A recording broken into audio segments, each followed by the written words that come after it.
The views and opinions expressed in the Golden Boot podcast are those of the speaker and do not necessarily reflect the views or positions of the Golden Boot podcast as a whole. Y'all ready to get rolling? Quiet on the set. Go, Breeze. Yeah, you know what I'm saying, man? Big four, man. Biggest four, man. Shout out Big Lotto, man. Shout out the other big, you know. Let's go. Let's go. Let's go. Look, clickbait. Everything I do keep going viral. Louis on my leather, got my laces throwing spirals. Rappers, they been washed, I got them throwing in the towel. Chirping on them, net them birds dead, just like owl. Know that I'm a star, cause that was Simon said coward. I would never cheat, cause you and I my only vowel. Rappers, they be sweet, they in the patch, I know they sour. Know I put some on, they watch my movements like I'm bow. The beat go off? Okay. Whoa. Rip me out the plastic, need my cash and make it fit gymnastic. Drop my tape, then blast it, got them spazzing, make them trip like acid. IRS, I'm taxing, killing fashion, I'm a drip assassin. Did you think before you tweet? Did you stretch before you reach? Did you check before you creep? Can't buy respect, it ain't that cheap, I gotta eat. Ain't break a sweat, review that chef like I was Keith. We got Van Leaf, that's what I stress, if they suggest we can't repeat. Whoa. Hey, welcome back to another edition of the Golden Boot. It's your boy Pooh Bell. I got my man Aunt Petty Murphy in the building. What's good, my boy? What's happening, dog? Much. I don't know what's going on. I'm gonna fight through. We're gonna fight through this thing though. It's clean up. It's clean up. I don't know. It is what it is, man. Shout out to all them internet service providers that do what they supposed to do. And if y'all looking for a sponsor, hey, whoever out there, if you're looking for, you know what I'm saying, you looking to sponsor somebody, tell them how good your internet service provider is. Come on down to Golden Boot. We'll sing it from the mountaintops. But I'll be your demo customer. So appreciate it. What's good, everybody? Hope everybody's doing well out there. Dave said he first in this thing. Appreciate you, Dave. Leslie's the only reason we probably still do dad jokes. Bro. Oh man, what's good, Leslie? Says love the intro music, man. That's our very own Flage, man. Flage doing it. So, but hope all is well, man. We got we're gonna talk a little bit about it. We got NBA playoffs. He's gonna be 3-0 in the East and 3-0 in the West. Way things looking, but we're gonna get there. We'll talk about it. We're gonna talk about it. Paul's coming in hot. We're gonna talk about that too. But do want to say we're excited. We got a special guest coming on about 8:30-ish, somewhere around that time frame. But before we get started, man, one dude's going to shout out to our sponsor over at BetOnline. BetOnline.ag. BetOnline.ag is your number one source for all your sports information, stats, news, and scores. Get the latest odds, lines, and player injury reports for this year's NBA and NHL playoffs. BetOnline is always your sports information headquarters. This season, we have you covered for all your sports wagering needs. We have everything from NBA, NFL, MLB, and NHL to golf, tennis, UFC, and boxing. BetOnline is the fastest and easiest way to get your betting info, including live betting options and your favorite casino and card games that you can play right from your home. Head on over to betonline.ag today or use your mobile device to get in on the action. Be sure to use the promo code BLEAV to receive your 50% welcome bonus on your first deposit. BetOnline, where the game starts. Hey, we are back. I just want to say, where is it, man? I know I ain't got it on here. I gotta add it. But I do want to say, man, I guess we can start with Paul's comment, man. So let's go ahead and start talk and get it out the way. Paul's came in hot, say bye Beth. For those of you who don't know, he's referring to Beth Torino, LSU's softball coach for the last decade, I believe. I can't remember. I don't know how long it's been. Wow. Yeah, it's been a while. But LSU softball just lost in the regionals game, 9-8. The regional took place in Baton Rouge. What makes this one sting a little bit more, LSU was actually down 6-0 in the first. Came back, took the lead, and was up 7-6. Then added another insurance run to go up 8-6. ULL came out and scored on a what was supposed to be an intentional walk that turned out to be a strike. But it crossed up the catcher. The ball went to the backstop. Player came in and scored to tie the game up at 8-8. Very next play, there was another hit, and ended up being 9-8. And it was heartbreaking. They had actually gone through, LSU had actually gone through, and I think I pretty much blanked everybody else up until that point. And played ULL twice and lost both in close fashion to end their season. Yeah, that's what makes it tough is you lost to ULL. Yeah. And I mean, understandably, ULL softball has been dominant. I think they've made every tournament since like 91. You know what I mean? Like they got a great program down there, but at the same time, this is LSU's to lose. You know what I mean? You're at home, like you said, you beat everybody else pretty handily. And including ULL, which you beat once, yeah. Already. So what was it? Friday, Saturday, one of them. You know what I mean? Mm-hmm. I mean, you should you went into the game being favored for sure. And for you to lose in the fashion that you did after having the lead, I'm not gonna say bye-bye Beth like Pulse Hub, but at the same time, I could understand the sentiments for those who are saying it, because it seems like every year this team gets to the point and then they just fall flat at the biggest stage. You know, whether that be in the Super Regional, whether that be in the tournament, you know what, no matter where that is for that certain team, where that big stage is, you know, it's different for every team, but it just seems like they never can get over the hump no matter where that hump is. Yeah, I think somebody pointed out earlier in a chat that this LSU team will be returning everyone except for 2 players. You know, that's outside of what could be the transfer portal. Because if indeed this was Beth Torino's last game, who's to say that players won't leave? I personally don't think that. I understand the frustration. Somebody accurately described Beth Torino as softball's Mark Richt. And I thought that was a pretty fair comparison. I personally still don't think that she's reached her time. I think I don't know. So I think, you know, it's hard to say, man. When you win it like that, man, to take that risk, I don't know. Does the fact that Oklahoma is entering the conference change the way you look at it at all? So I asked this question. That's actually a similar question that I asked. With Oklahoma entering, being the dominant force that Oklahoma, last time I checked, I think they're on like a 44-game win streak this year. With the dominant force that they are, what coach do you get to bring in? Because I'm just saying, to be honest, because you got to think, if Woodward is going to replace her, Woodward's MO is to go get a coach that's going to come in and compete for a championship. And when I say that, because I'm not saying it's not like you gonna get a coach who not, but he's going to go after a coach that's going to be well established and can compete. Oklahoma's coach is that. Alabama's coach. I'm trying to think who else.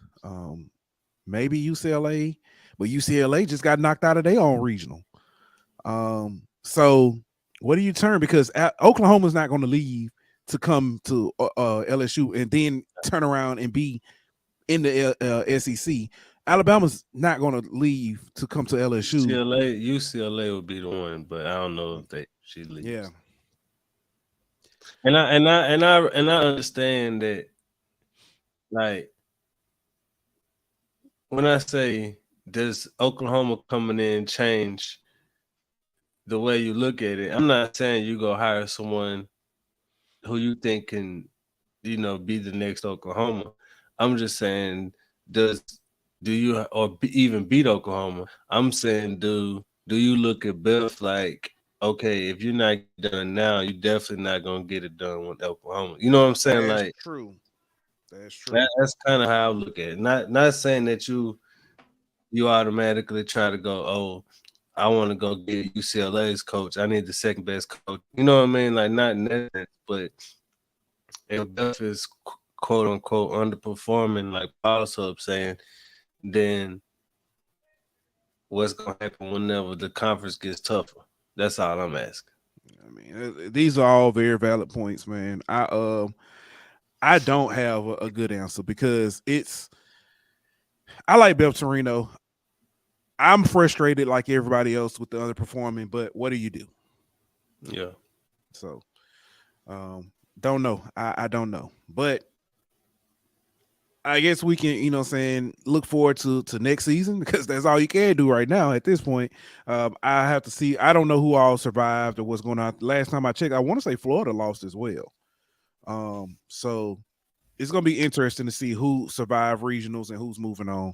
And I have to look that up and report that back. But I do want to move on to some baseball. So LSU takes 2 out of 3 against Georgia. They win a series for the first time in the last 2 series.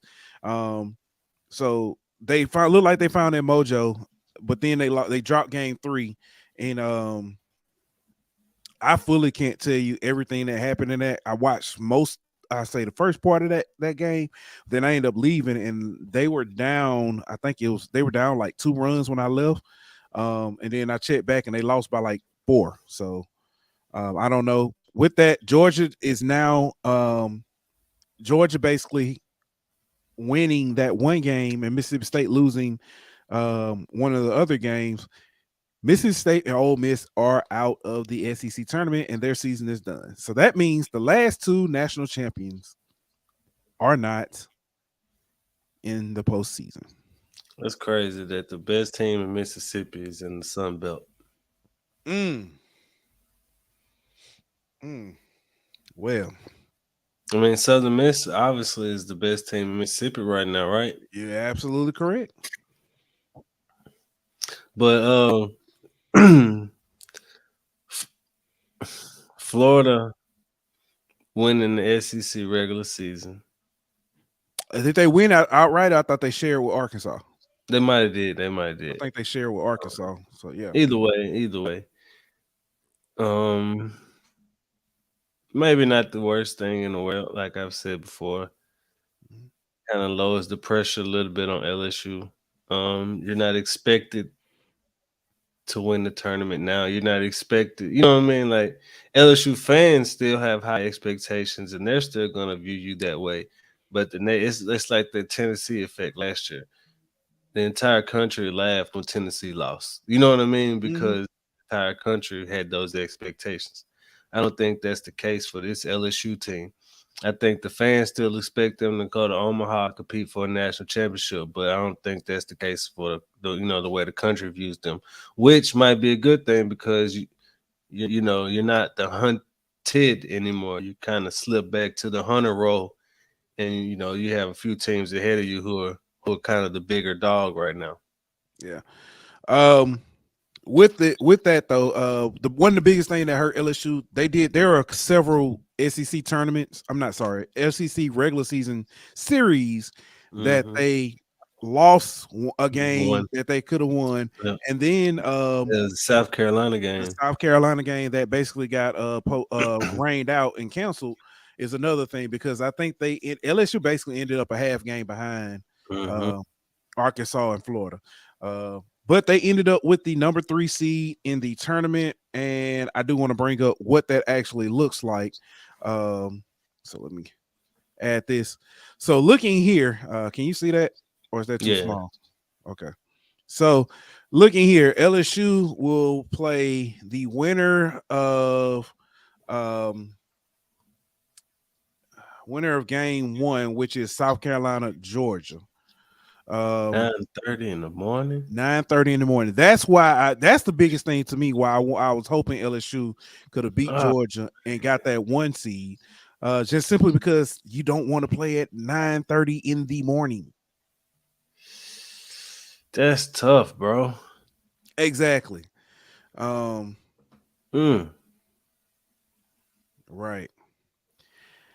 Yeah, so they play the winner of South Carolina, Georgia, which will most likely end up being South Carolina. And you play them at 9:30 in the morning. Oh boy, that's tough. That's tough. But you know what I'm saying, at that point you are in double elimination. I don't expect to see Paul Skeens out there as the first pitcher on Wednesday. You'll probably see somebody else. You'll probably see whoever would have been your midweek. You'll play whoever's your midweek on Wednesday, and then Thursday you'll play you'll pitch Skeens. Is what I'm expecting. Paul's Hub brings up this. He said 3 games in particular stand out. Game 3 against A&M. No, we actually lost game 1 against A&M, if I'm not mistaken. We lost game 1. We got blew out game 1 and won the last 2. Mississippi State, game 3. Game 2 against Kentucky. Arkansas, game 1 against Arkansas, which went into extra innings. Yeah. And then you got blown out. So those are the games that stand out. But yeah, you're right, Paul's up on with some of those other games. But yeah. But that is what the tournament looks like right now. That's what we're facing. So yeah. But I guess we can get ready to move on from some baseball. Trying to think what else we got in baseball. First game at 9:30. Yep, that's it.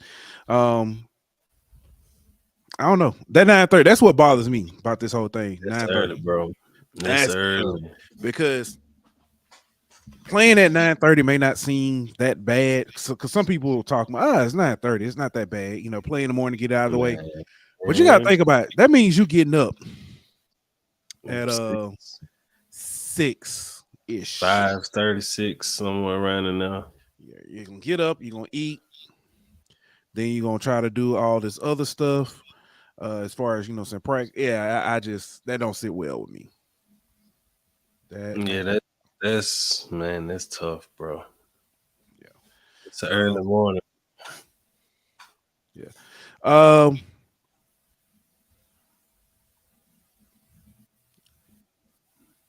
Let's talk fights. Let's talk boxing real quick and get this out the way, because every day shit. Devin Haney versus Vasily Lomachenko last night. Going into this fight, I was looking for Haney, who was had a size advantage, slight size advantage over Lomachenko. I was looking at him for him to probably bully Lomachenko. But it's something I forgot about this. Lomachenko done been to war. Yeah, he went fighting for his country. Yeah.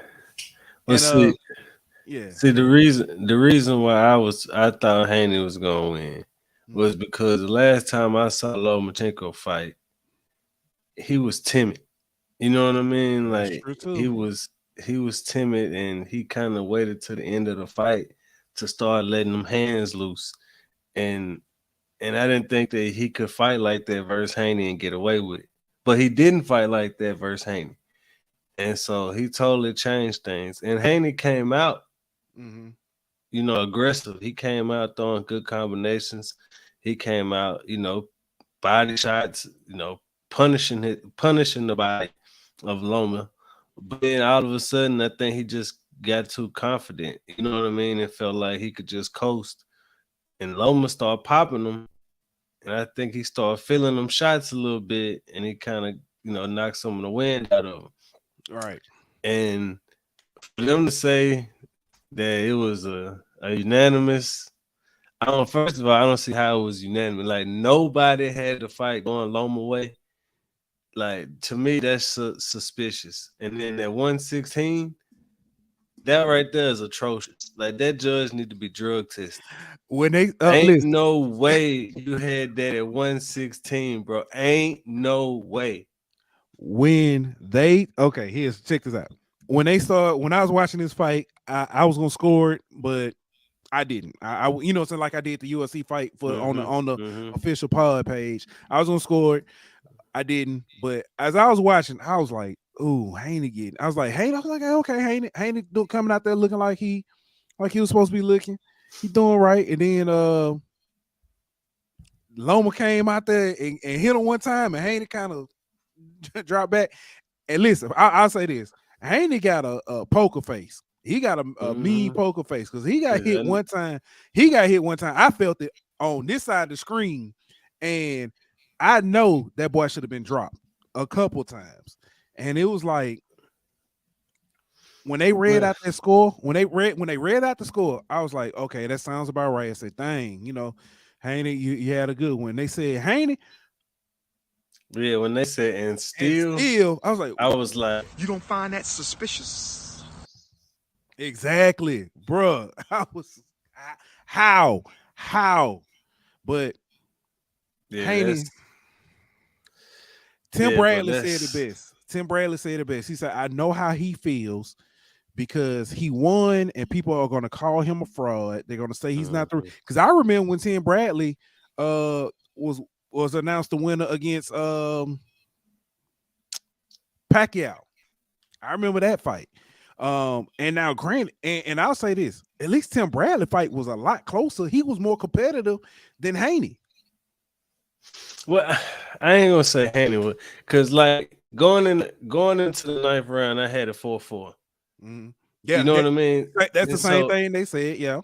And so, I had a 4-4, and then you could say Haney won the ninth round. I'll give you that, but then I feel like personally that 10 and 11, no debate went to Loma. Mm-hmm. You know what I'm saying? And so then that 12th round, if you giving it to Haney, then it's a draw at best. You know what I'm saying? So I could see how a judge had it 115, 113 Haney. I can see that. But how nobody had it Loma way or nobody had it a draw, I don't understand, bro. I was hoping that Haney would have got a knockdown in the 12th, because I was like, okay, if you get a knockdown, you can at least fight for a draw at that point. Yeah. What they did, that was robbery. I'm with you, robbery. Bro. And I feel for Loma because at this age, like when you get that shot again, bro, you know what I mean? Yeah. You're probably not gonna get that shot again.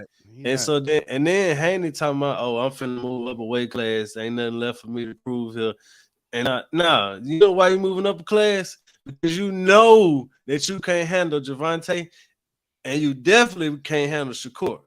Shakur would pick you apart, my boy. Shakur came in the ring and said, "Hey," he's like, Lomachenko won that fight. Exactly, Loma won that. Hey, my boy the boy from New Orleans, he said Loma won the fight. Amen. And I ain't saying that's all I need to know that it was, but like last night is why I don't bet on boxing. Right there. Bingo. Prime example. Bingo.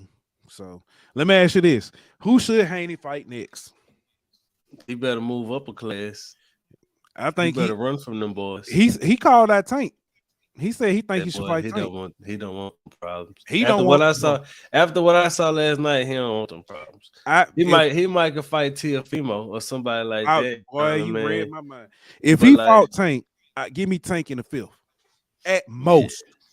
Yeah. Yep. So if he fight, I mean, even if like Shakur ain't even no knockout artist, you know what I mean? Shakur would knock him out though. He might, even if he don't knock him out, he might not knock him out, but it'll be like a 117 something, bro. Listen, if Shakur fight that dude, it's a death by 1,000 cuts. Shakur would get another standing TKO because it's gonna get to a point where all you can do is stand there and take them licks. You know what I'm saying, bro? Like that boy need to move up a class. Yeah, but man, let's go ahead. But I want to give Low a rematch though, honestly. Like, but see, his daddy was like, it wasn't even close. I don't think we're gonna see a rematch. Well, it wasn't close. You're right, it wasn't. Loma won. Yeah, he whooped him. But man, let's move on, man. We got a special guest in the building, and let's go and jump there. We'll talk about the NBA after this. You know what I'm saying? Ain't nothing to talk about. That's cool. That's cool. But we got a special guest in the building. Our cousin, she let her baby come on the show, so we're gonna holler at him. Bring it to the stage. Our good man, Jeremiah Hughes, freshman cornerback, number 29 in your number 29 in the program, number 1 in your hearts. Welcome to the Golden Boot. What's good, Jeremiah? How you been, man? What's up with you, man? You got your little baby right there, man. Yeah, he knocked out. Okay, what's good, man? Hey, let me ask it. First thing first, man. I'm gonna ask this. They say the apple don't fall far from the tree. You be tearing them oysters up too, because your daddy be tearing them oysters up. Listen, your dad, we had your dad on the show. He talked about them oysters for a good little minute. Nah, I don't eat them like he do. Him and my mom tasted them one time. They ain't never stopped eating them. Okay. That's what I'm like that. That's what's up, man. But hey, how is it, man? How, you know what I'm saying, being down in Baton Rouge, man? How the food for you and everything? Is it what you expected? Yeah, I say it's what I expected, you know. Like, I'm just coming out here just living different. It's different coming from the West Coast, you know. Yeah. Trying to do it like another different type of way. What's the hardest adjustment so far to the Baton Rouge? Environment, you know, like I I said, I come from the West Coast, so you don't really get to see a whole bunch of people like you that's like just like you know, that just want to talk, you know, just be cool. Like, it's just different. Let me ask you, listen, I done been in both, so I'm gonna ask this question. That Vegas dry heat or that Baton Rouge humidity? Which one would I rather be in? Yeah. I'd rather be in Baton Rouge humidity. That Vegas heat, don't say no. I told people before, man. Listen, I wasn't in Vegas, but I was in Arizona. Oh yeah, that's just as bad. Yeah, I got off the plane, and the only thing I to explain to people who have never felt it. So it's only 2 times I felt like that kind of heat. When I got off the plane in Kuwait, and when I got off the plane in Arizona. It's just like taking a blow dry and blowing in your face and throw a little sand every now and then. So perfect. Yeah, but let me ask you this, man, because you came from Bishop Gorman. Yeah. Great school. We know how they've done athletically, but let me ask you this. Factory. How did they prepare you, not just athletically, but you know what I'm saying, academically and mentally for what you're seeing now in college? I think Gorman did a good job of like making sure we stayed disciplined, you know, just doing things that we probably like expect at the next level. And I think they did a good job, you know, like getting in our playbooks, you know, studying film, taking extra time to just study school, you know, that kind of helped me like transition. So they made it pretty easy, I guess you could say.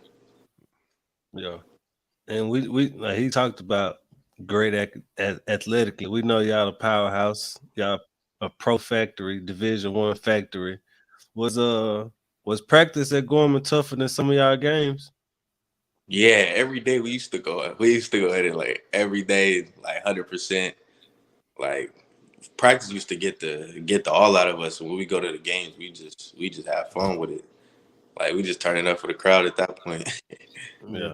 Yeah, I can't remember what game it was, but y'all was beating somebody. I turned in. I came from my son game, and I turned in. Y'all was beating somebody 70-0, and it was so bad that y'all goalpost started leaning. It was tired of the, you know what I'm saying? I was like, man, they gotta stop. But I guess let me ask you this. And I guess I still one of yours. Go Who ahead. who was your toughest matchup at Gorman? Like going, you know what I'm saying, your one-on-ones, or either what's, you know what I'm saying, toughest school you probably played against? I mean, toughest matchup, I had to guard Zach Branch and I knew Tretch that was gonna be the answer. I and knew Trent that was gonna be every. the So it was like going against them two. Like I don't know. answer. Hey, they was cold. Like we just got good work in every day. It was just competitive every time we stepped on the field. I saw you. I think it was your first or your second game. You get a pick six, and I think I was playing zone, and you just read it so well. I know you used to play on the other side of the ball. How has being a receiver helped you be a DB? I mean, I kind of know what like receivers want to do, like based off moves, just because I've done it before. So Yeah. like I kind of know what to expect. Like if they trying to like get me wide, then I know they trying to come back inside. Like I start to understand like landmarks, like where they like line up based on what they want to do to like get open, you know. Yeah. And like honestly, just like having ball skills too. Like shoot, ball in there on offense, trying to get it. Nah, the same thing goes to defense. And I know you know what to do after you get it in your hands too, Yeah. because Yeah, that was a pick six. That the one I seen. yeah. Let me ask, so we got so upset. Always seeing, you know what I'm saying, Jeremiah Hughes, you know what I'm saying, great 3-star. Jeremiah Hughes, he's this phenomenal cornerback, 3-star. We kept hearing that, kept seeing that. And then Max Prep comes out, and here it is. This 3-star is their All-American cornerback.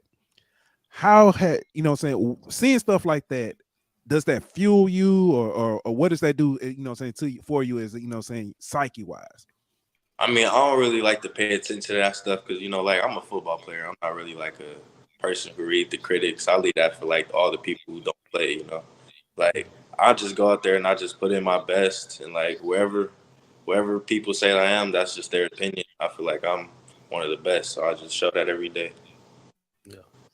Now, you know your mom has become a great friend of ours, and she's told us about how critical she is of you. Yeah. Is it worse hearing from your coaches when you mess up on the play, or knowing that you're gonna hear from moms when you get home? Mom's definitely mom's just like nerve. I don't know.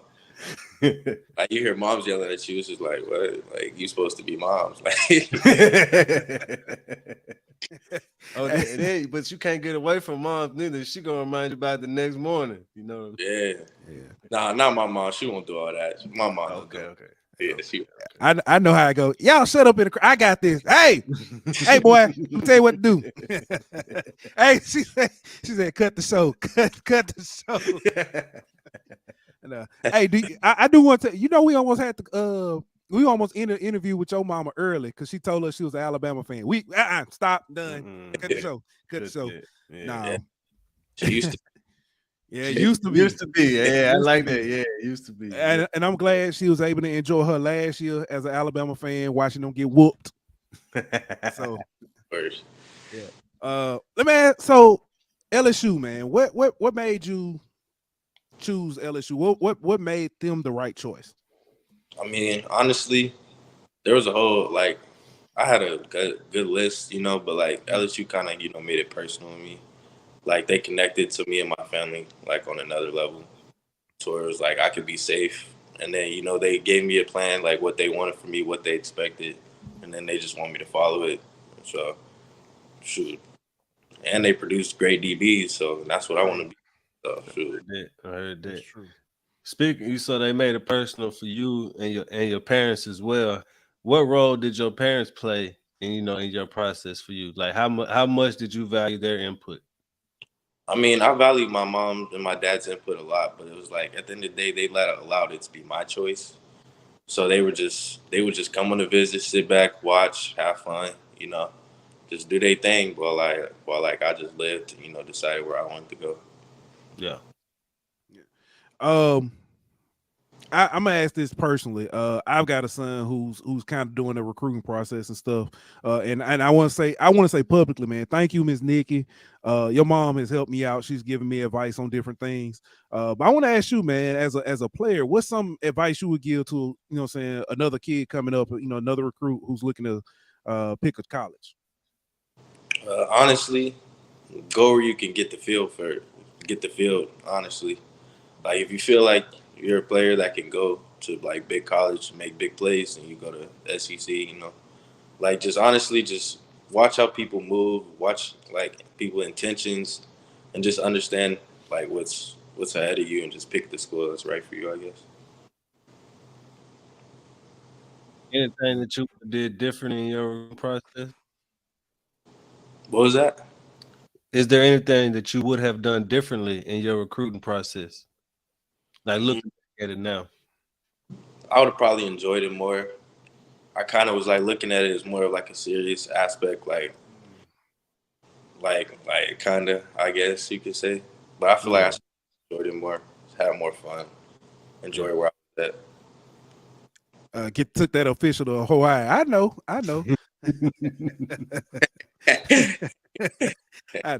Nah, man. I mean, hey, who ended up being your roommate when you got to LSU? Javian Toviano. Okay. So I don't know how to tell that story. Alabama game. Alabama game. We all came together podcast wise and show wise. We got together, went to that game. But we ran to Javian. Yeah. And Mr. Ant right here was like, hey, you look good as a Tiger, right? You know what I'm saying? I was just doing my part trying to recruit, man. That's all I was doing, bro. But great guy, man. I think both y'all, man, I'm looking forward to what both you guys do. Have you had that welcome to college moment yet? I wouldn't say not necessarily. Like I ain't really gotten like cooked or really like boomed on, to really say, but it is kind of different, the speed of like receivers, the depths of the routes. Like I guess you could say I got my welcome to college. Can you talk about it? I mean, just going against like the other guys like Chris Hilton, Blake, even Kyron, like they just come out there and they work and they're hard to guard. But that only makes us better, Right. Yeah. What's the biggest adjustment so far? Is it the speed is it like that what we've been talking about, like the depth and that kind of thing, or is it, the workouts? Like what's been the biggest adjustment that you've had to make? Probably the speed, just this is a like next level type of speed, So it's kind of like got some catching up to do. That's really it. I feel like everything else I'm pretty caught up and prepared. Yeah. Coach Steeples. So we've had Makai Wingo on a couple times, and the first time he came on, he played under Steeples when Steeples was his high school coach, and he talked about him and stuff. With him being your position coach, man, tell us about him, saying from your point of view. Coach Steeples kind of has a different perspective than like the players he coaches. He comes at us like a different way. He wants us to be like when we hear his voice, it's like a teaching moment instead of like us feeling yelled at. I feel like he does a great job just teaching us techniques, and yeah, he's a great coach in my opinion. What's the thing you're most looking forward to next season? Shoot, playing. Getting in there for real. Is it like at Tiger Stadium in general, or is there anywhere? All right. So you'll actually get to go back home and play 2024. Yeah. Yeah. I know it's a while away, but that's got to be the USC game. Yeah, that's got to be one day. That's against Zachariah too. Yeah. Oh yeah, I know that trash talk gonna be crazy leading up to that. Yeah, I'm gonna get in.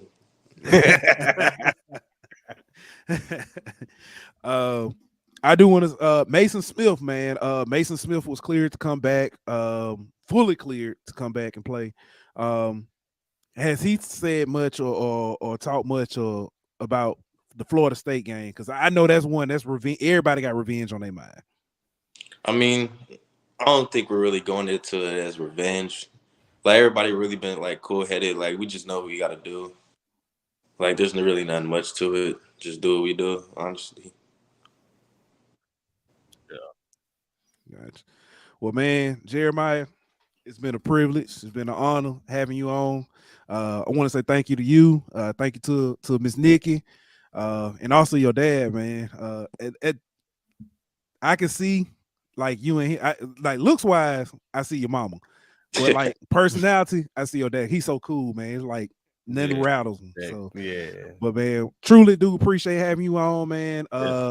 Do you have anything you want to promote? Anything you want to shout out anybody else? I mean, follow my Instagram, Jeremiah JervMiahH. That's really it. Hey, y'all heard him. Follow that man. We're gonna make sure we put that on there. Get them taken care of. But man, Jeremiah, it's been, like I said, truly appreciate it, man. Look forward to talking to you again, man, and best of wishes. Well, looking forward to seeing you down in BR this season too, bro. Appreciate y'all. Yes, right. Everybody, that was our good man, Mr. Jeremiah Hughes. Hey, I enjoy it. They had me ready for football. I'd be ready to hit somebody. That dude's so cool. He got that DB. Now he got that DB personality, bro. Right. You know what I mean? Yeah. Like the wide receivers, they loud. You know what I mean? They almost diva like. You know what I mean? Them DBs just cool, chill, nothing faze them. It is what it is. Yeah, he got that DB mentality for sure. Oh man, you know what I didn't ask him about? You remember the picture of Chris Hilton with the kid from Senegal? Yeah.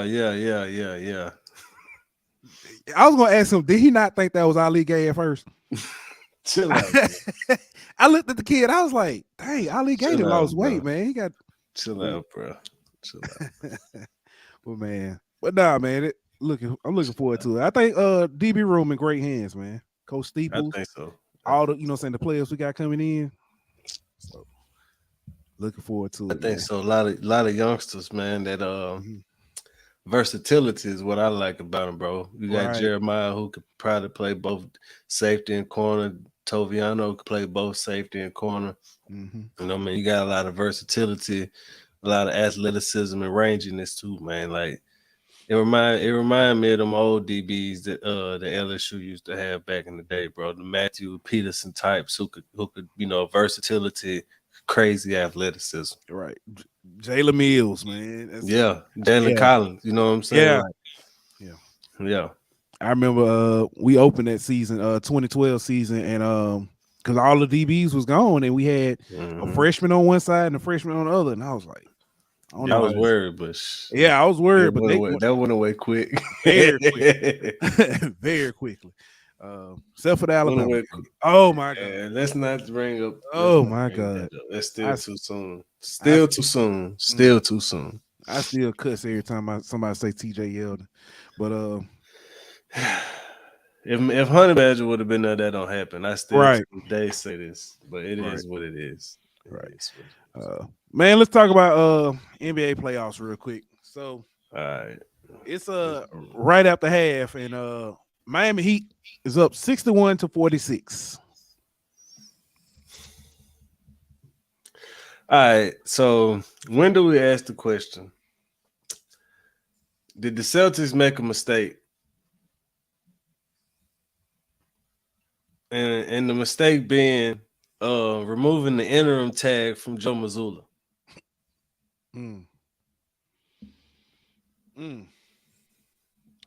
Yeah. I mean, let's just look at it like this. Look at the coaches on the market. Right.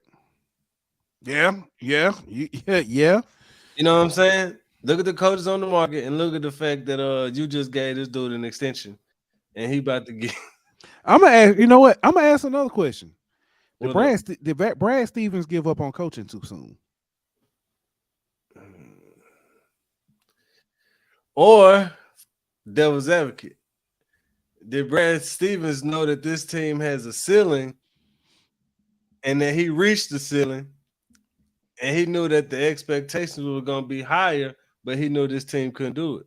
I don't know. That's a good question, man. I just, whew. But anyway, yeah. I think Brad Stevens is smart because he would have been fired by now. But moving to the front office bought him at least 5 years of, job security. Yeah. But yeah, man, it ain't looking good for the Celtics right now. Yeah. Well, that's on. That's on. Right, so the Miami Heat. I was gonna say, you got Caleb Martin out here balling. Mm-hmm. You know what I mean? You got 7 undrafted, guys on this team. 7. Like, that's more than half the roster. Right. So my question is there a franchise that gets more out of their role players than the Miami Heat? Like, let's go back. This time. Let's go back. No. Let's go back to 06. All right. Mm-hmm. The first championship they won, right? They had Wade and Shaq, right? Right. Pretty much it. They had Gary Payton and Jason Williams and Antoine Walker and James Posey as their role players playing big factor. Haslam, big contributors in that championship, right? Mm-hmm. Let's fast forward to the Heatles in that championship. You had Battier, you had Norris Cole, you had Mario Chalmers, you know what I mean? You had James Jones, you know what I mean? Like, you had all these guys coming out of nowhere being big contributors. Then look at this year. You got Caleb Martin, you got Max Strus, you know what I mean? You got Gabe Vincent, you got all these guys coming up big in the playoffs and big moments with Hero out. So it's like, I can't think of another team that gets so much out of guys that, like, can't nobody else get nothing from. The only other team I would rival that with would be the Spurs. Yeah, I give you that. The Spurs be the only one, but you make a very compelling argument. We look at when we're in this era of super teams or Mm-hmm. Or stacking, when you've got, if you look at it, they have beat New York, mm-hmm. who not necessarily is not a super team, but they've got, RJ Barrett, Julius Randle, Brunson. Then they played Milwaukee, super team. Yeah, with Drew Holiday, Middleton, and Giannis. Now you got the Celtics, who's got Tatum, Brown, Smart, Brogdon. Yeah, that's super team. Like, it might not be a super team in terms of 3 superstars or whatever, but when you look at the depth of talent, that's a super team. Yeah. Like, so I mean, it's just the Spurs is a good one, but I'll say this. Everybody gives Pop credit for the Spurs and the fact that they can do that. And they always say Popovich is one of the greatest top 5 coaches of all time. Top 3, to me, he's the greatest coach of all time. You know what I'm saying? But Spoelstra, and I know Spoelstra wasn't the coach for the 06. It was Stan and then Pat Riley. But Spoelstra should be listed in that top 10, top 5 coaches all time range, somewhere around in there. I mean, when you look at all time, all time, yes, all time. I mean, if you look at what the guy has done, bro, and I understand he don't have a Coach of the Year award, which is ludicrous in my opinion. Mm-hmm. But I understand he only has the 2 titles with LeBron, and you could say you could have coached that team, cool, but you couldn't have got Jimmy Butler and them to the finals in the bubble, and you damn sure couldn't be doing what he's doing right now. So, I mean, when you look at his body of work and what he's done as a coach and what he's done it with, I mean, it ain't too many coaches who I would pick over Spo, bro. Yeah. I agree. Spo is one of those coaches who we talked about didn't get enough credit. I think the next one up and coming behind him, and it just depends. He may not even get a NBA ring just simply because of the team he's with. But Mike Brown is going to be the next one. But see, Mike Brown been in the league for a long time. You know, he coached LeBron in I Cleveland. know. And he got when they went to the against the Spurs in 07. And see, I feel like he not on Spo level, but he a great coach. Yeah. And he a great defensive coach, especially. And but I just think because he coached LeBron and didn't win with LeBron, that he'll never really get his credit. You know what I'm saying? People gonna always look at him as an underachiever. Yeah, I feel you. Speaking of ISO, Darvin Ham. Do we got to talk about them right now? Oh. Yeah, we got to talk about them. It's too soon. We got to talk about them right now. We got to talk about them, bro. And I ain't trying to be no. It's been. But so Darvin Ham was at the LA Sparks game Friday night. And then Saturday, his team gets beat. You can say convincingly, you can say they looked unprepared, whatever you want to say. If you Darvin Ham, should you be going out to WNBA games? And I know it's a sister franchise and all this kind of stuff, but bro, you down 0-2 fighting for a shot at the finals. Like, do you think that's a problem as a Laker fan or just in general? Optics wise, yes. You probably, shouldn't be there, or if you're there, you're in the background. You're not courtside. Not courtside. Get in the suite somewhere. I wouldn't even say a suite. You maybe in the not in the locker room, but catch them in the hallway, dap everybody, congratulate them, whatever, and you watch it from an office or something. Yeah. So because that's I think at that point, but at the like realistically, I don't think he did anything wrong. Yeah. I mean, I don't need it personally. I'm just saying, optics wise, I get what I've seen people, and it could just be toxic Laker fans because how they can get whenever they lose. Yeah. But I just think that I've seen people talking about you need to be preparing, you need to be watching film, all that kind of stuff. And I'm not saying that coaches can have a life, but I just don't know if that was the best. Me personally, get in the suite somewhere to where every time they go down the court, they can't get you in the camera frame. You know what I'm saying? Like, yeah. I just felt like he could have done it in a better way that wouldn't have drawn so much attention to himself. But I mean, I think people making a big to do out of nothing. But I do think that he could have, kind of drew less attention to himself. All right. But at the same time, it ain't like he asked for the cameras to be on. Yeah. I will say Denver is by far probably the best team left in the it ain't close. In the NBA finals right now. I mean NBA, playoffs right now. Heat Nuggets seems inevitable at this point. If it's not Heat Nuggets, then somebody that did a damn historic job making it to the finals. I'll say this. I'm not even mad about I'm mad at the Lakers. They've lost the first two very close games. Yeah. Game 3, it was a lot of opportunities. Okay, as a LeBron fan. Yeah. As a LeBron fan, do you have a problem with his settling for threes whenever he's been shooting so terrible from 3? I don't think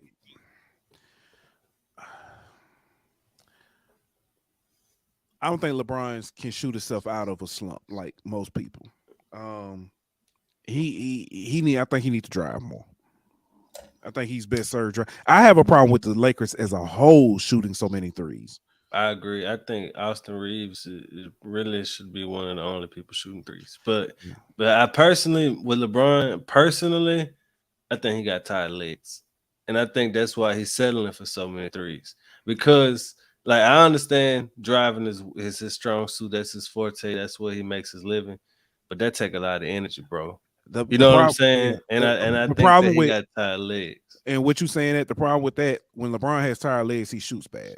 That's anybody. Yeah, but he gets out of form. LeBron literally has a And they sports science did it on him. It's like a little twitch. It's like if he does it, he hits every time, and it's like every time. That little look down to the. Yeah, it's like yeah, it's some with it's like even with his form, it's like if he deviates from that slightly, he misses every time he does that. So it's just He got tired. He got tired legs, bro. I'm telling you, that's what it is, and that's why he's settling for jumpers. But the problem is, like you said, when you got tired legs, your jumper's gonna be short most of the time, and that's the case with him. And I think the Lakers need to do a better job of getting him easy buckets. yeah. I don't Whether and but the problem is Denver's doing such a great job of like the first game when the Lakers made that comeback mhm. and everybody was saying it was because they had Hachimura on Jokic. I mean, the real thing was that when the Nuggets went small with Aaron Gordon at the 5, LeBron killed them inside whenever he got switches with Murray on him, or he got switches with Bruce Brown on him, or Yeah. he got switches with Christian Brown on him. You know what I mean? Like that's where the comeback came from. He was getting and ones, and he was getting to the line almost every possession. Well, the Nuggets tweaked that small ball lineup. You know what I mean? And they not getting them same looks for LeBron anymore. So he's not getting those same easy looks. And so he's having to work harder for looks. And so the third, fourth quarter, his legs are tired and he ain't got the energy to drive no more. And he not coming out the game. You know what I mean? So he just gonna settle. Well, I don't know, man. I don't know. Honestly, this year I can't see. Man, honestly, the fact that they made this far is a damn testament to LeBron. Yeah, I look at every year. I can look at the Lake like or a LeBron team, whatever team he's on. You know, what I'm saying I can look at them like, oh, they, saying they need this piece to make, improve next year. They need this piece to improve next year. I'm looking at them now, and I don't think they've hit their ceiling as a team. But I look at them and I'm like, pretty close. Yeah, I'm like, I don't see what they necessarily need to improve. I don't see like, oh, you need to draft this player or this type of player to improve. We talked about it during the draft last year, and I was like, the Lakers need a big man, a stretch, stretch big, for playoff runs. Well, they made runs or whatever, and they or not runs. They made the free agency stuff, trades and everything. And I think they got better as a team. I'm trying to figure out what's going on with Mo Bamba. I don't think he just okay. I don't think he necessarily makes a big difference, but it would be nice to have about out there. What was the point of getting Tristan Thompson? A favor? To help pay the child support? That's LeBron friend. A favor to help pay child support? That's LeBron friend. Because that dude there, I still know, he started talking trash during the LSU football during the 2020 season. I think he needed bum Tristan. I think the Lakers need people that can create. Yeah. That's why Austin Reeves is so valuable because he can create. Like Lonnie Walker is a good shooter. And he brings value because he can shoot from the outside. But other than like Austin Reeves, like in D-Lo every now and then, but he been in the slump. But like who do they got that can create shots that, you know what I mean, that can off the dribble one-on-one, you know what I mean, that can get good looks. And I think that's what they really need. That's why Laker fans want Kyrie so bad, because that's what Kyrie specializes in, is creating. But honestly, I don't know how that works. I know there was a report today saying that the Lakers can keep Reeves and get Kyrie. I'm sure the Laker fans gonna want that to happen. I don't know how that happens. I don't know how it works if it does happen. But I mean, we got plenty of time to talk about that. Heat up 25, about to be 27. Heat up 27, bro. And like this, what I don't understand. Like, how were they underdogs tonight? They were 3.5-point underdogs tonight. Like they up 2-0 going back home, and y'all had them. That was stealing money. If y'all didn't have Miami plus 3.5 tonight, that was stealing money. Yeah. I just want to say this one more time. Tristan Thompson, bum. But all right, man. Let's talk about the WNBA. It's back, man. Hey, it's been litty, bro. Hey, I do want, man. It has been litty. I want to thank you for talking about, hey, you know what I'm saying, and putting it out there, the clarion call about, hey, y'all should get the season league pass, $25. Very well spent. Bro, it's been litty, cuz I already got my money's worth already, dog. Just this opening weekend, bro. We got time to run down a few games. Let's go, man. We got time. All right, opening game, you had the New York Liberty versus the Mystics. If for those who don't know, the Liberty created a super team in the offseason. They already had Sabrina Ionescu, the point, like the CP3, I guess, of the WNBA. They traded for Donquel Jones, the WNBA's Kevin Durant. She's a unicorn. And then Breanna Stewart, the GOAT, or one of the GOATs, two-time MVP, came from the Seattle Storm over there, and they signed Courtney Vandersloot as well. So they formed a super team in the offseason. But they lost the first game to the Washington Mystics. The Washington Mystics won the title a few years ago, and they got like 7 players from that title team back. Elena Deladon, former MVP, Natasha Cloud. They got some lockdown defense over there, and that's what they did in New York. Forced a lot of turnovers, got out in transition, and they won that game. Then you had Indiana Fever.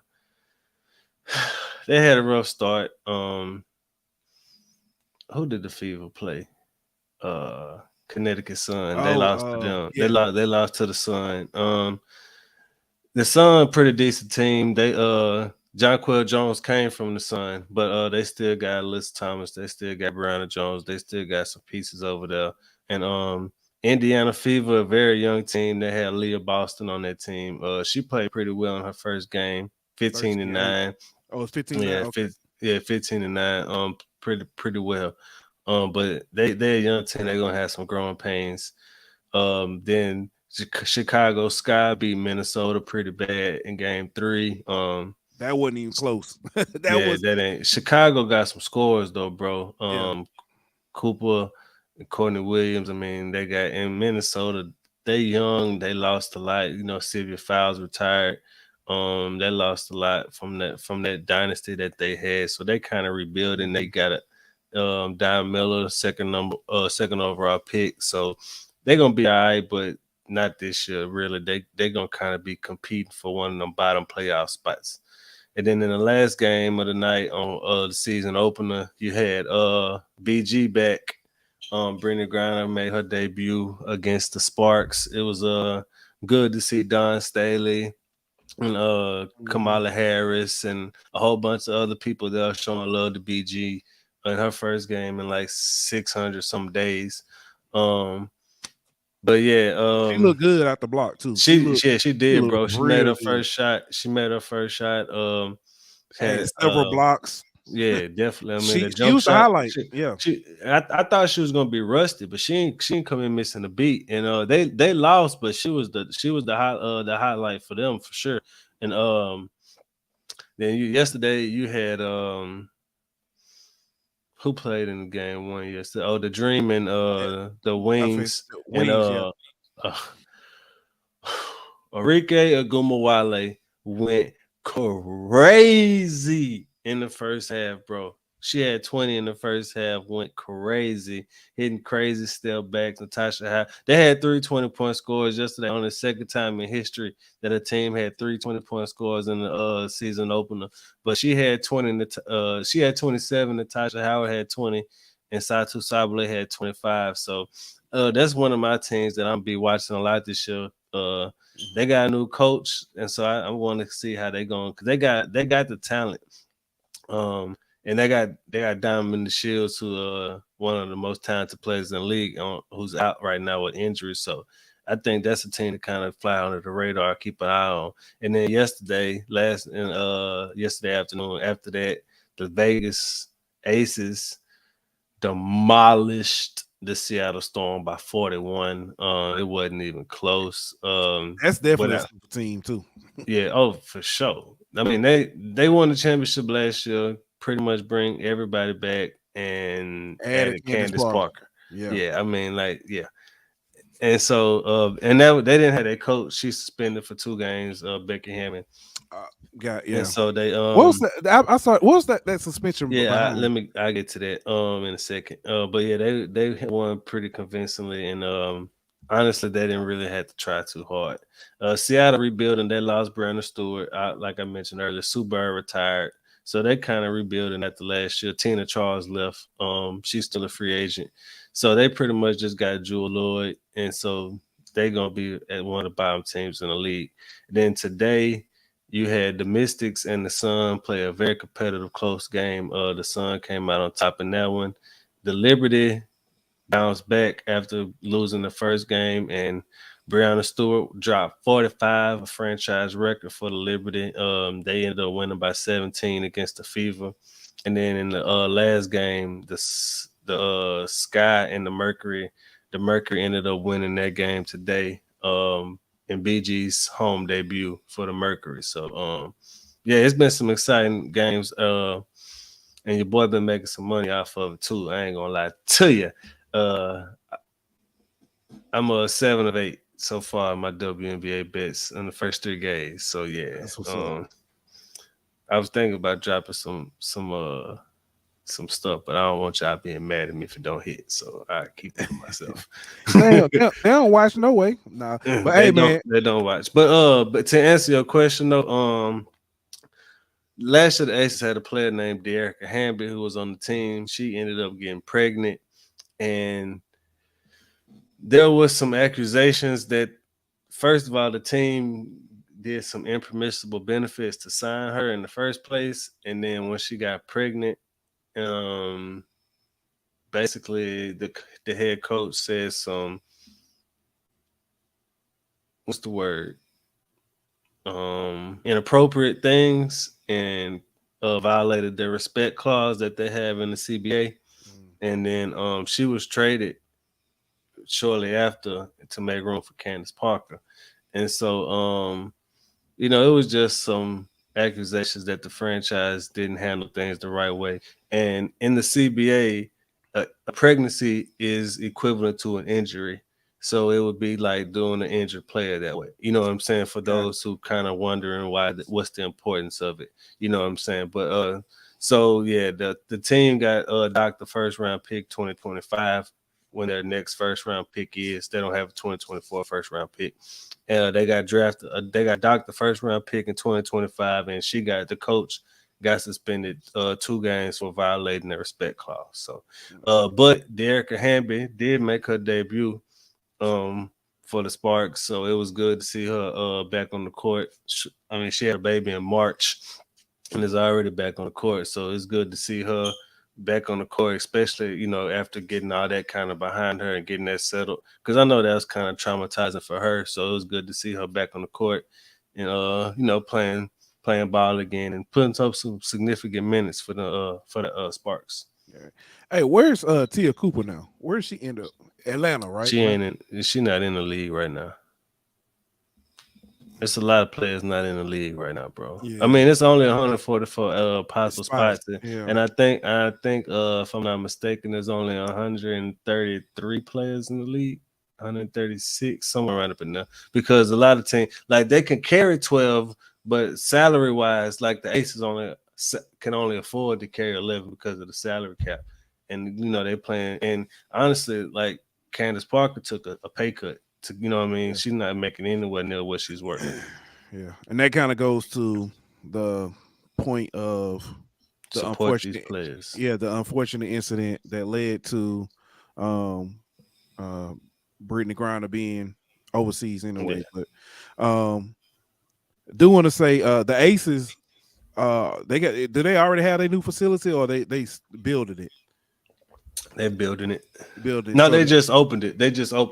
I'm sorry. They just opened it. Yeah. okay, yeah, the Aces is the first team to Mhm. have a facility dedicated strictly to a WNBA team. So Yeah, most of them are I think like 8 other teams are like sisters franchises to the NBA teams. Like you got the Sparks and the Lakers, you got the Nets and the Liberty, the Wizards and the Mystics. That's all I can think of right now. But yeah, the Dallas Mercury and the and the Wings, Mercury. I don't think Dallas is, but Mercury and the Wings and the I don't think they are, bro. oh I really? could be wrong. But I don't think they are. Mercury and the Suns are though. But yeah, you got a few of them that are. But man, people just need to support more. That's all I'm gonna say. I'm tired of beating the drum. People need to support more. Yeah, yeah. But nah, it's really good, great, especially during the summer. Man, it's great. Great It's great game, basketball, bro. Like great brand. if you're a fan of the actual game of basketball, like is great basketball. Like especially pure. Like if you tired of the NBA letting all the travels and carries and all that, like that don't happen in the WNBA, and it's a physical game too for all y'all who think Oh, listen, it ain't no flopping and all that going on. Dog. I saw a girl get hit in the mouth yesterday. Not yesterday, Friday. She got hit in the mouth. She was just like she held her mouth. Yeah. The Ain't referee no said, flopping. "Keep going." Yeah, ain't no flopping, man. Them girls out there playing ball. Yep. So, all right, man, you ready for this? Let's do it.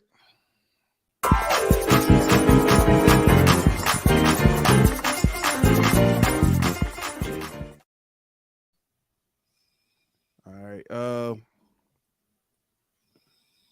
Who want to I go? know yours kind of serious and Yeah. mine kind of a rant. So whatever, it don't matter. All right, However you want. I'll go ahead. For my altar call, man, I want to talk about the legendary James Nathaniel Brown, aka Jim Brown, born in 1936 in St. Simon. I believe that's correct. St. Simon, Georgia. It's St. Simon's Island, excuse me, Georgia. As we know, Jim Brown passed away on May 18th in Los Angeles. Jim Brown overcame a lot. He fought. Well, I ain't gonna say fought, but he played at Syracuse and was basically robbed of the Heisman simply because he was black during the time where black men did not win the Heisman. He went on and played 8 years in the NFL. Then went on to become an actor, an activist, and so on and so on. I know Jim Brown. The way I know Jim Brown, and I first met Jim Brown was as an actor in I'm Gonna Get You Sucker. When he got shot in the toe and they shot him in his bunion, his toe swelled up. And he threatened Damon Wayans and Keenan Ivory Wayans and I forget the lady who played Thelma in Good Time. He threatened them, said if you step up, not Thelma, she played I can't think who she played. She played the grandmama and the Wayans brothers too. So, but he basically Jim Brown basically threatened them. If you step on my big toe, I'm gonna shoot both y'all. That's how I knew Jim Brown. That's how I met Jim Brown originally. But Jim Brown was a great man, a great actor, great activist. He fought for equality. A lot of people kind of soured with Jim Brown later in his life when he went to the White House and sat with Trump. So people were kind of conflicted with him. But no matter how people felt about him, when people usually pass away, it's a time of remembrance. It's a time of recognizing someone and just giving that family a chance to grieve and stuff. But not everybody felt like that was proper. ESPN did a report talking about Jim Brown and his life. And at the end of the report, they put this. He was arrested a half dozen times, mostly charged on hitting women. He was once fined and spent a day in jail after beating up a golfing partner. He was charged with rape, sexual battery, and assault in 1985. The charges were later dropped. The next year, he was arrested for allegedly beating his fiancee. In 1999, Brown was acquitted of domestic threats against his wife, but convicted of smashing the window of her car and spent time in jail when he refused to attend domestic violence counseling. So my question is this: why was that a part of your, I guess you could say, obituary to him?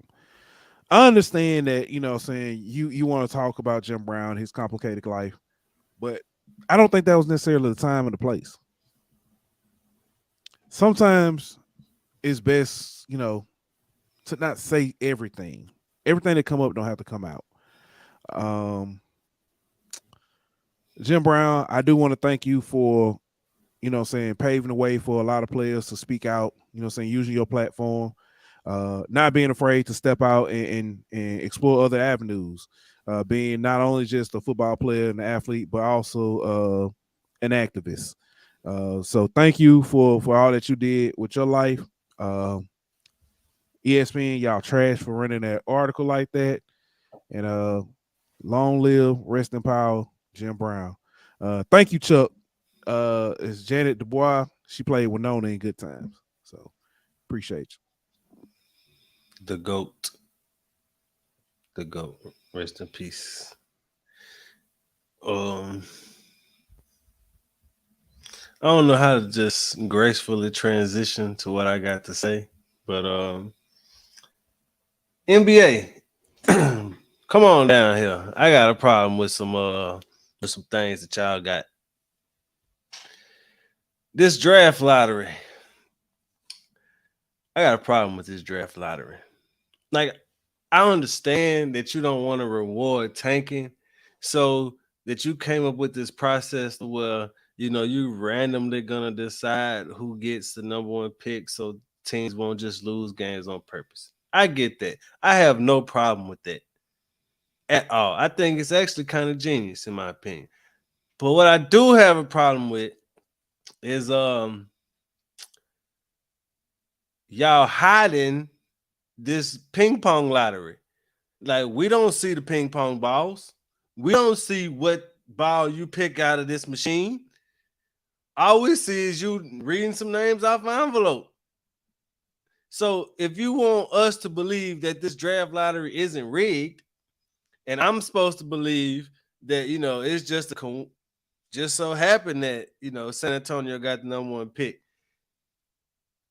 and not the fact that you know, you gave San Antonio the number one pick because the best draft prospect is on a team that is owned by a former San Antonio Spur, general managed by a former San Antonio Spur, and the San Antonio Spurs just spent $500 million on a practice/training facility, and they need to recoup their money. So if you want to make this look like you're not rigging things, no, just be more transparent.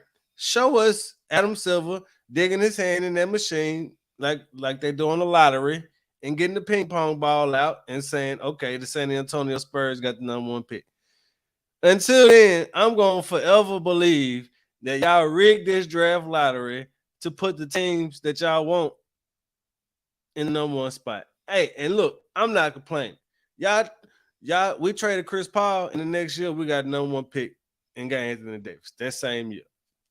We traded Anthony Davis, and we got the number one pick again and got Zion. I'm cool with it. Like, I appreciate it when it worked out in my favor. But at the same time, I'm not naive enough to know that it was just luck that we got it. Like, I understand that the league, you know, pulled some strings to give us the number one pick. If y'all want to do that again, I won't complain. But I'm just saying, if you want your fans to actually believe that the sport not rigged, just be transparent. Show us the ping pong balls. That's all I'm asking. Oh, show us the ping pong balls. I made sure I said ping pong. Yeah, I was gonna say, I went that pause button quick. But But yeah, man, I got a problem with that, bro. Like they never televised the ping pong balls. They always read the names off the envelope.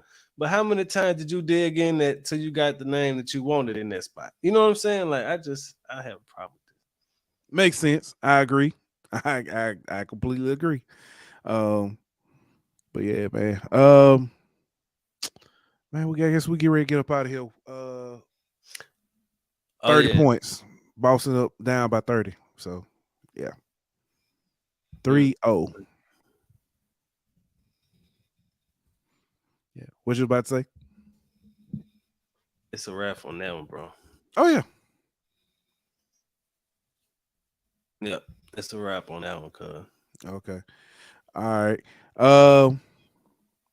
Well, we out. We'll be back on, I guess, Wednesday. I guess yeah, we could do it. Man, we'll do Wednesday work. Wednesday show. We're back Wednesday. Talk about the latest and greatest. I don't know. We'll see. We got some WNBA before then.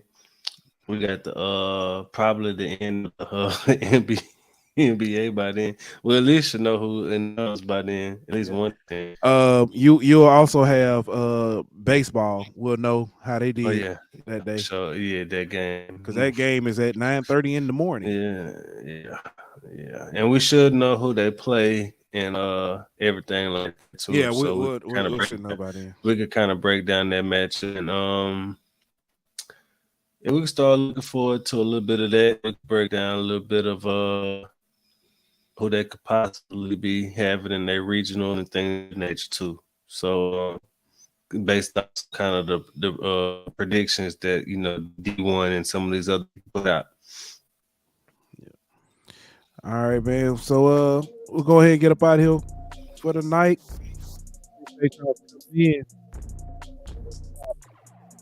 This show was presented by betonline.ag. Don't forget to like, follow, and subscribe on Twitter at Golden Boot. On Instagram at Golden Boot. On YouTube at The Golden Boot Pod. On Facebook at The Golden Boot Pod.